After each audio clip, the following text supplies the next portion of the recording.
शुक्लांबरधरं विष्णुं शशिवर्णं चतुर्भुजं प्रसन्नवदनं ध्यायेत् सर्वविघ्नोपशान्तये।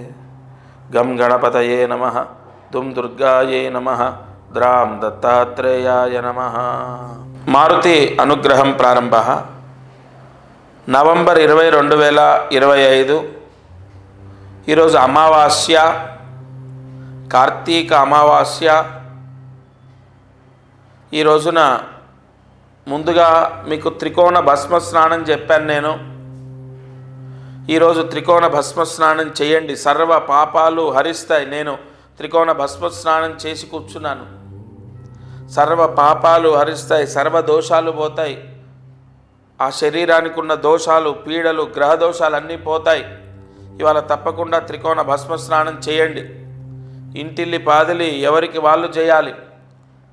ఒకరిదొకరు కలుపుకొని అందరూ ఒక చెంబులో ఆ విభూది కలుపుకొని తలా కొంచెం నీళ్లు పోసుకొని చేయడం అది పెద్ద దోషం. అది ఒకవేళ ఇవాళ కుదరకపోతే డిసెంబర్ 2వ తారీఖు చేయండి. మళ్ళీ ముహూర్తం డిసెంబర్ 2వ తారీఖు ఉంది. ఇవాళ కుదరకపోతే త్రికోణ భస్మ స్నానం డిసెంబర్ 2వ తారీఖు చేయండి. ఇక ఇవాళ దీపారాధన. ఈరోజు నల్ల ఒత్తి వేసి, ఆవు నెయ్యి వేసి, మట్టి ప్రమిదలో దీపం వెలిగించండి. అమావాస్య దీపం ఇంట్లోనే వెలిగించాలి. నల్ల ఒత్తి వేయండి. నల్ల ఒత్తి అంటే ఒక నల్లటి క్లాత్ తీసుకొని ఒత్తిలాగా కట్ చేయండి. ఆ మట్టి ప్రమిదలో వేసి, ఆవు నెయ్యి వేసి, సూర్యాస్తమయం లోపు దీపం వెలిగించండి. పూర్తిగా శని దోషం పోయి ఇంట్లో ఆర్థిక సమస్యలన్నీ పోతాయి. ఇది చాలా పవర్ఫుల్ దీపం. ఇవాళ తప్పకుండా వెలిగించండి. అయితే దీపం వెలిగించాక ఒక చిటికెడు నువ్వులు, తెల్ల నువ్వులు కానీ నల్ల నువ్వులు కానీ ఆ నెయ్యిలో వేయండి. ఇక అదృష్టం, ఐశ్వర్యం, అతి ముఖ్యమైన విషయాన్ని వాళ్ళు చెప్తాను. కలియుగంలో కష్టాలు అనుభవించడానికి జాతక దోషమే కారణం కాదు. వంశదోషం, వంశ అరిష్ట దోషం, వంశ శాపాలు ఉంటాయి.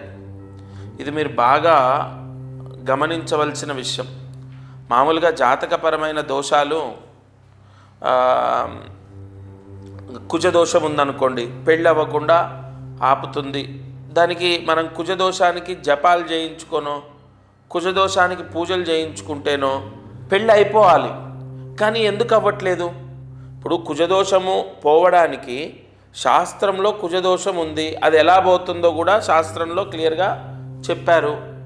కుజ మహామంత్రాలతోని పూజలు, హోమాలు చేసుకొని, దానాలు ఇచ్చుకొని మనము ఆ దోషం పోయేటట్టు చేసుకుంటున్నాం. మరి దోషం పోతే వెంటనే పెళ్ళవ్వాలి కదా. ఇక్కడ ఇంకేదో ఉంది. కుజదోషం కానీ, ఈ శని దోషం కానీ, ఇవన్నీ కూడా మనం కొన్ని పూజలు చేస్తే పోతాయి. అయినా కూడా ఎందుకు మనకు ఉద్యోగం రావట్లేదు? అయినా ఎందుకు అప్పులు తీరట్లేదు? అయినా ఎందుకు అసలు పెళ్ళి అవ్వట్లేదు? ఎందుకు సంతానం గురించి మనం ఎన్ని పూజలు చేసినా ఎందుకు అవ్వట్లేదు? వంశశాపం ఉన్న వాళ్లకు సంతానం లేని వాళ్ళు చాలామంది ఉన్నారు. అంటే ఇక్కడ ఇప్పుడు శని దోషం, ఏలినాటి శని దోషం ఉంటుంది. ఏలినాటి శని దోషం వస్తే అసలు ఎదుగుదల ఉండదు అనుకుంటారు. అట్లేముండదు. శని మంచి చేసిన జాతకాలు ఎన్నో ఉన్నాయి.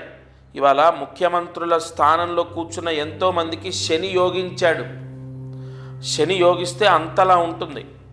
ఏ గ్రహం కూడా అంతలా యోగాన్ని ఇవ్వదు. అయితే ఇక్కడ మనము జాబు లేక చాలామంది జీవితంలో మీరు చూడండి, సరైన సెటిల్మెంట్ ఉండదు. జాబ్ ఉండదు, సరైన ఇన్కమ్ ఉండదు, సరైన సెటిల్మెంట్ అనేది ఉండదు. అంటే ఇక్కడ ఈ వంశదోషానికి జాబుకి సంబంధం ఏంటి అంటే, మీరు జాబ్ చేసుకొని డబ్బు సంపాదించుకొని మీరు స్థిరపడతారు కదా. ఈ వంశదోషం మిమ్మల్ని అలా ఉంచదు. ఈ వంశదోషం అసలు ఎదుగుదలనివ్వదు. ఈ వంశదోషం అనేది అనేక ఇబ్బందుల్ని తెచ్చిపెడుతుంది. వంశదోషం వేరు, పితృదోషం వేరు. మళ్ళీ పితృదోషానికి ఇందులో లింక్ ఉండదు. పితృదోషం అంటే మనము తిలతర్పణం చేయటము, పిండ ప్రదానం చేయటం, లేదా శ్రాద్ధం పెట్టుకోవడం, ఇలాంటివి. ఈ వంశదోషం వేరు. కులదైవానికి సంబంధించిన దోషాలు వంశదోషానికి వర్తిస్తాయి. లేదా వంశంలో ఎవరో ఏదో పాపం చేస్తే ఆ దోషము తరతరాలు అనుభవిస్తూ ఉంటారు. నేను ఒక విషయం చెప్తాను. ఒక వ్యక్తి ఆయన ఒక పాపం చేశారు, ఒక స్త్రీ దోషాన్ని పొందారు. ఆయన కరెక్ట్గా ఆయన మరణించినటువంటి నక్షత్రం పుష్యమి నక్షత్రము. అదే నక్షత్రంలో 3వ తరంలో ఒక అబ్బాయి పుట్టాడు. అంటే ఆయన ముత్తాత, ఈ అబ్బాయికి ముత్తాత. అదే నక్షత్రంలో పుట్టాడు. ఆ దోషం ఈయన అనుభవిస్తున్నాడు. మేబీ ఆయనే మళ్ళీ పుట్టుండొచ్చు, లేదు ఆయన దోషం ఈయన అనుభవించడానికైనా ఆస్కారం ఉంటుంది. ఏ విధంగా అనుభవిస్తున్నాడంటే విపరీతమైన ఒక వ్యక్తి ద్వారా విపరీతమైన నరకం అనుభవిస్తున్నాడు. ఒక స్త్రీ ద్వారా బ్లాక్మెయిల్కి గురై విపరీతంగా నరకం అనుభవిస్తున్నాడు. వంశదోషాలు అనేకం ఉంటాయి.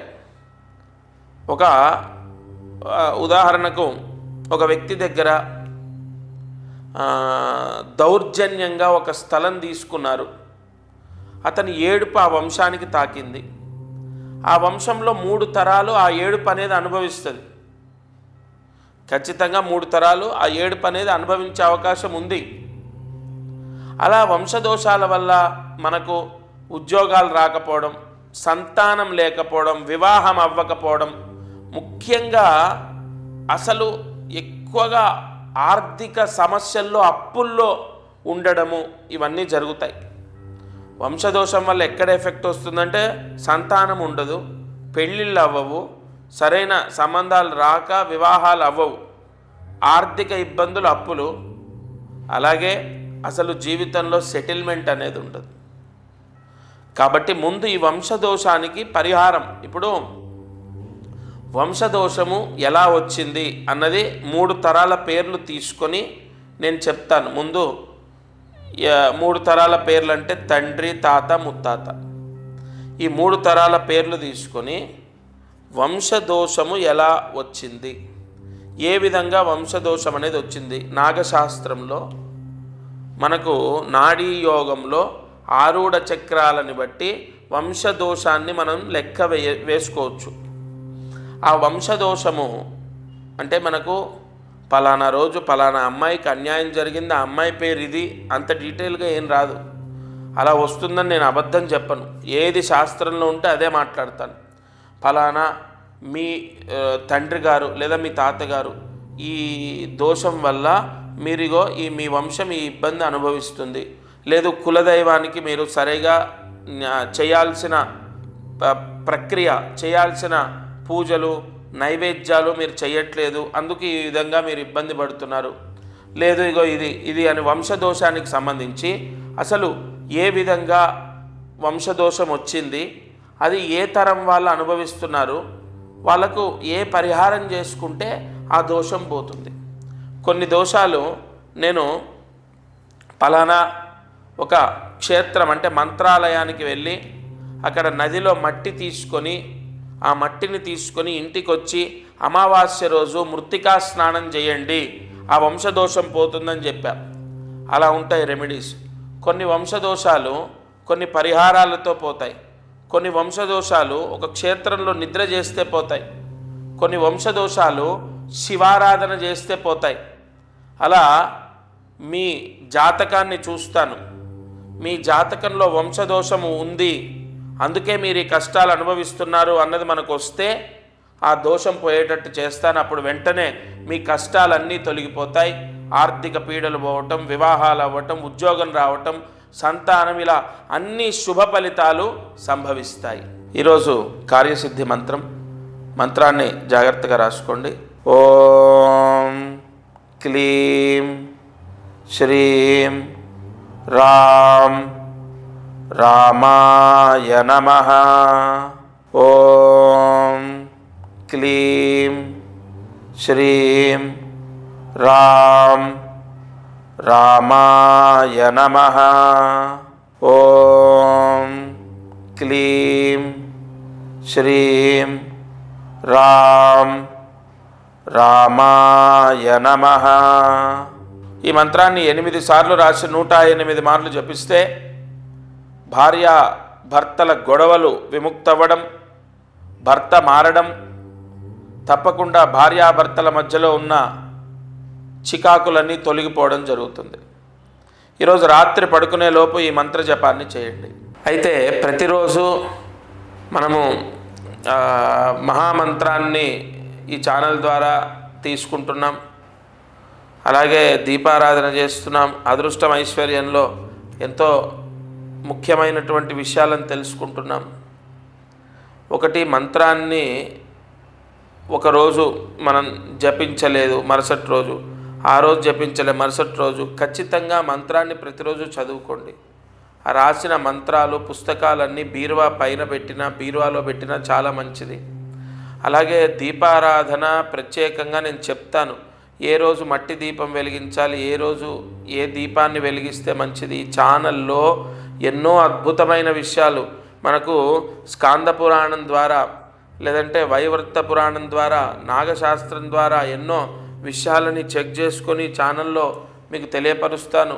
ప్రతిరోజు మీ నక్షత్రానికి సంబంధించి కానీ, మీ రాశికి సంబంధించి కానీ, లేదా మీ జాతకానికి సంబంధించింది కానీ ఏదో ఒక పరిహారం తప్పకుండా మీకు మ్యాచ్ అవుతుంది. ఎప్పుడైనా గుర్తుపెట్టుకోండి, 10, 20 లేదా 30 లేదా 40 ఏదో ఒక రోజు మీ కర్మ దోషం మిమ్మల్ని విడిచిపెడుతుంది. అప్పుడు మీకు కలిసి వస్తుంది. ఆ రోజు నన్ను గుర్తు తెచ్చుకుంటారు, గురుగారు చెప్పిన ఛానల్లో అన్నీ విని చేశాము. కొంతమందికి 10 రోజుల్లో బాగా అయిందండి, కొంతమందికి 20 రోజులు, కొంతమందికి 30, కొంతమందికి నెల 2 నెలలు. అంటే మీ గత జన్మ కర్మదోషం ఎంత మీరు మోసుకొచ్చారో అదంతా పోవాలి కదా. ఇప్పుడు నేను బరువుగా ఉన్నాను, నన్ను డాక్టర్ బరువు తగ్గమన్నారు. నేను నెలకి ఇన్ని కిలోలు తగ్గితే ఎన్ని నెలల్లో ఆయన చెప్పిన బరువుకు వస్తాను అర్థం చేసుకోండి. అలా తప్పకుండా ఈ ఛానల్ ద్వారా నేను చెప్పేది ఏదో ఒక రోజు మిమ్మల్ని కాపాడుతుంది, అది మాత్రం కన్ఫర్మ్.